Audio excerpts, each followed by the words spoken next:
Bismillahirrahmanirrahim. Assalamualaikum warahmatullahi wabarakatuh. Halo, selamat datang kembali di kelas metodologi penelitian.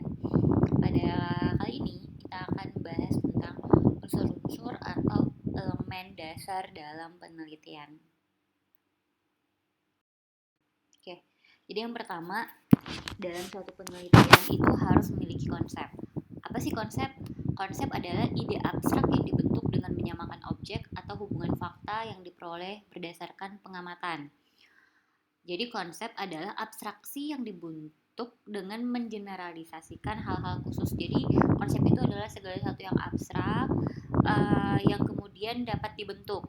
Contohnya merah, hijau, kuning, biru itu kan suatu hal yang abstrak ya, digeneralisasikan dengan konsep warna.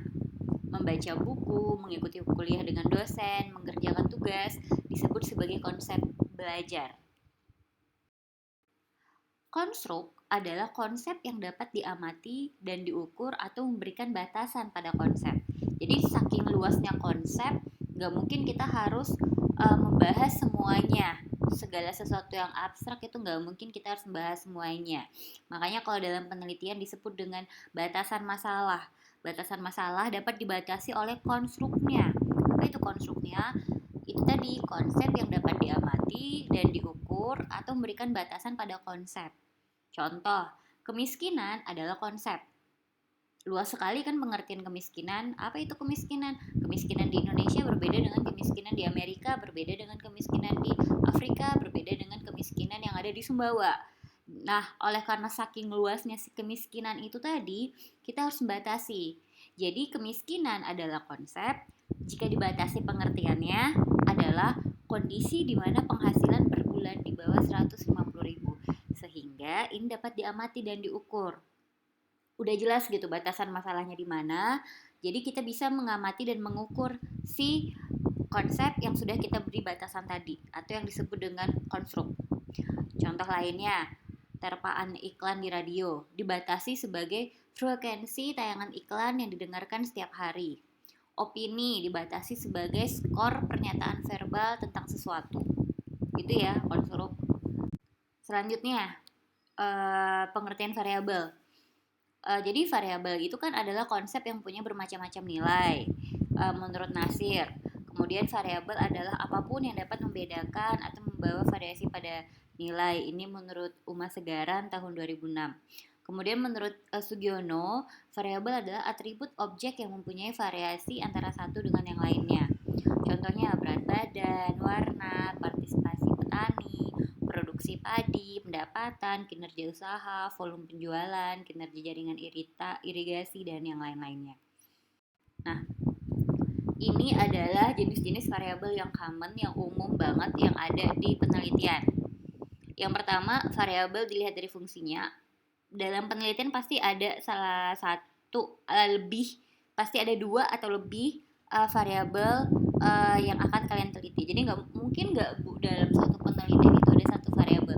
Mungkin saja kalau penelitiannya itu adalah penelitian terapan, jadi cuma mencari tahu tentang penerapan satu variabel tersebut dalam satu objek mungkin saja.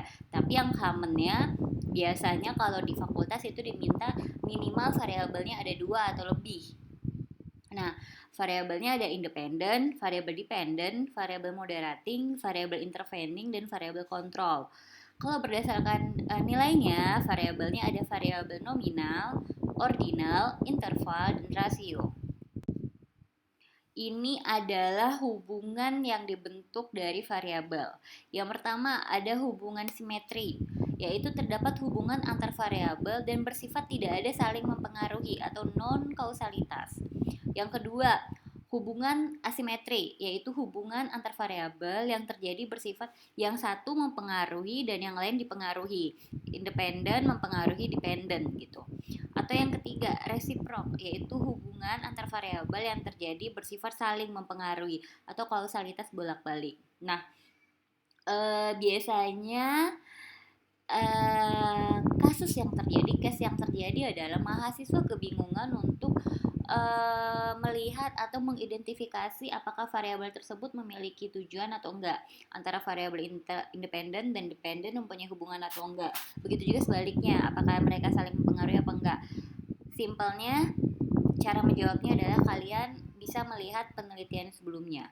Kalau seandainya terdapat pengaruh atau tidak dapat pengaruh, nah itu bisa kalian jadikan rujukan untuk penelitian ke depan. Penelitian kalian ke depannya dalam hipotesis bisa dituliskan dalam penelitian ini terdapat pengaruh atau tidak terdapat pengaruh, dasarnya adalah penelitian sebelumnya.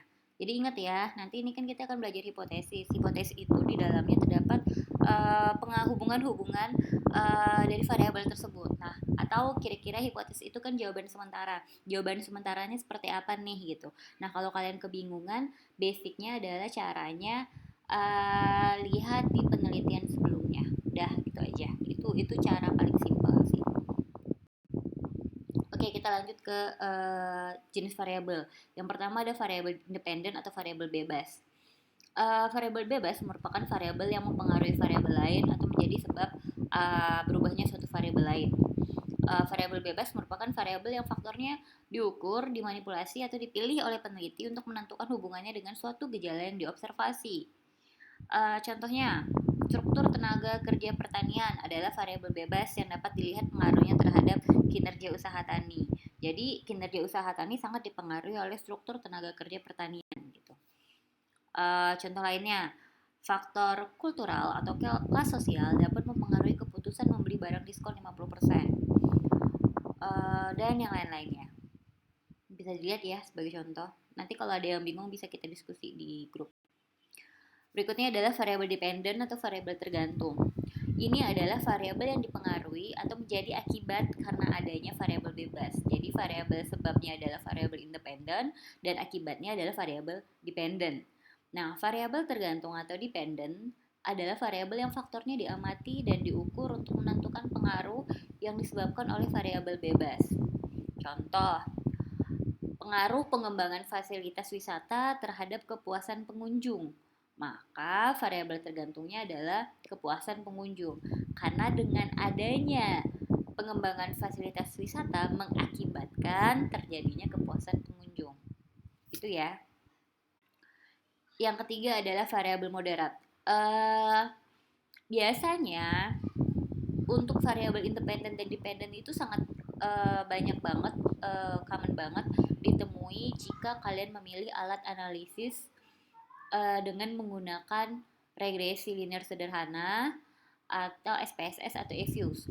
Variabel moderat biasanya muncul jika kalian menggunakan alat analisis SEM. Jadi, apakah semua variabel bisa digunakan? Bisa, tapi tergantung oleh alat analisisnya gitu. Jadi variabel moderat merupakan variabel yang faktornya diukur, dimanipulasi atau dipilih oleh peneliti untuk mengetahui apakah variabel tersebut mengubah hubungan antara variabel bebas dan variabel tergantung. Contoh, hipotesisnya gini nih, terdapat hubungan atau pengaruh antara promosi di TV dengan meningkatnya kesadaran petani menggunakan pupuk organik. Variabel bebasnya adalah promosi. Variabel tergantungnya adalah kesadaran menggunakan pupuk organik, kesadaran menggunakan pupuk organik. Variabel moderatnya adalah media promosi. Jadi kalau tidak ada media promosi, belum media promosi ya, bukan promosinya. Kalau tidak ada medianya, mungkin produksinya tidak akan sampai ke petani sehingga petani mungkin tidak memiliki kesadaran untuk menggunakan pupuk organik. Jadi mereka berdua akan terjadi suatu hubungan jika adanya variabel moderat yaitu media promosi di sini. Oke, yang keempat adalah variabel kontrol. Variabel kontrol didefinisikan sebagai variabel yang faktornya dikontrol oleh peneliti untuk menetralisir pengaruhnya, atau variabel yang dikendalikan atau dibuat konstan. Contoh, hipotesisnya, terdapat pengaruh kontras warna baju terhadap keputusan membeli di kalangan wanita. Variabel bebas, kontras warna. Variabel tergantungnya keputusan pembelian. Variabel kontrolnya yang mengontrolnya di sini atau yang menetralisir pengaruhnya adalah wanita atau jenis kelamin. Variabel intervening atau variabel pengganggu. Variabel yang mempengaruhi hubungan antara variabel independen dengan variabel dependen menjadi hubungan yang tidak langsung. Variabel intervening ini sifatnya adalah hipotetikal, artinya secara konkret pengaruhnya tidak kelihatan. secara langsung sih nggak ada pengaruhnya ya, tapi secara teori dapat dibuktikan mempengaruhi hubungan antara variabel bebas dan tergantung apa yang sedang kita teliti. Contoh, variabel pengganggu. Hipotesisnya, jika minat terhadap tugas meningkat, maka kinerja mengerjakan tugas tersebut akan semakin meningkat.